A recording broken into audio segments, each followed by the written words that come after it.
అటు దిశండి. ఎంత అరాచకం అండి ఇది.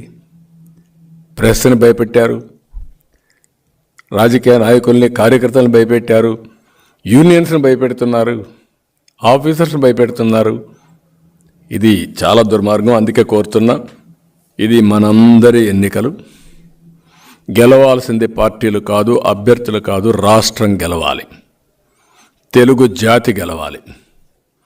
అందుకే నేను వినూత్నంగా మీ అందరి అభిప్రాయాలు తీసుకుంటా.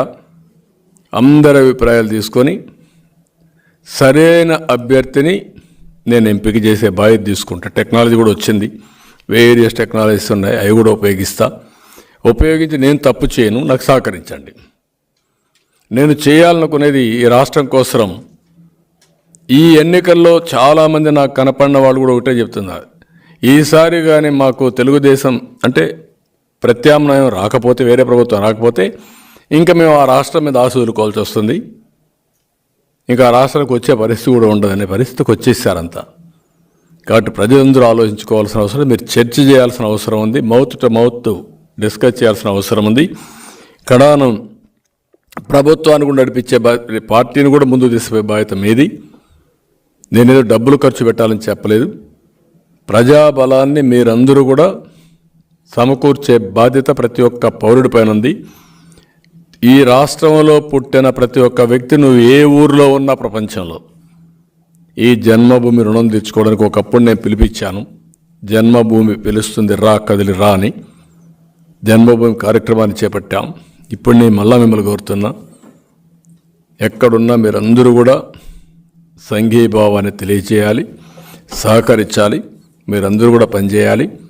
నేను కూడా పార్టీ 42 సంవత్సరాల పార్టీ, అభ్యర్థులందరూ ఉన్నారు, ఇంక్లూడింగ్ కుప్పంలో కూడా ప్రజాభిప్రాయ సేకరణ చేస్తా IVRS ద్వారా. అది చేస్తాను, వేరియస్ సోర్సెస్ చేస్తాను. నేను ఎక్కడ తప్పు చేయకుండా వీలైనంత వరకు ప్రజల ఆమోదం, వాళ్ళ క్యాండిడేట్ని చూసి తాడేపల్లి ఆమోదం, మా క్యాండిడేట్ ప్రజా ఆమోదం, రేపు జరగబోయే సైకో జగన్కి, రాష్ట్ర ప్రజలకి మళ్ళీ అందరం కలిసి పోరాడి ఈ రాష్ట్ర భవిష్యత్తును కాపాడుకుందాం. దానికి మీరందరూ ముందుకు రావాల్సిందిగా మరొక్కసారి కోరుతూ, ఈ నూతన విధానం కూడా నేను ఎవరికి చెప్పను, ఎక్కువ విండో కూడా ఇవ్వను. నాకు తప్ప ఆ ఇన్ఫర్మేషన్ ఎక్కడ ఉండదు. ఆ ఇన్ఫర్మేషన్ అనేది ఇక్కడ పెడితే లేనిపోయిన అపోహలు వస్తాయి. అవన్నీ పెట్టుకొని ఎవరెవరిని ఏ విధంగా రైట్ ప్లేస్లో పెట్టాలో పెడుతూనే అందరినీ కన్విన్స్ చేసి రాబోయే ఎన్నికల్లో ఒకటే మళ్ళీ కోరుతాను, మా పార్టీ వాళ్ళకి కానీ బయట వాళ్ళకి కానీ, ఈ ఎన్నికలు మాత్రం చాలా హిస్టారికల్ ఎన్నికలుగా మిగిలిపోతాయి. అది గుర్తుపెట్టుకోవాలి. అవసరమైతే ప్రతి ఒక్కరూ ఈ రాష్ట్రం కోసం త్యాగం చేయాలి.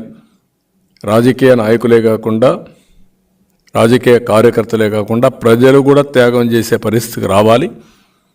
అప్రమత్తంగా ఉండాలి, ఉండి రాష్ట్రాన్ని కాపాడుకోవాలి. Please subscribe .news.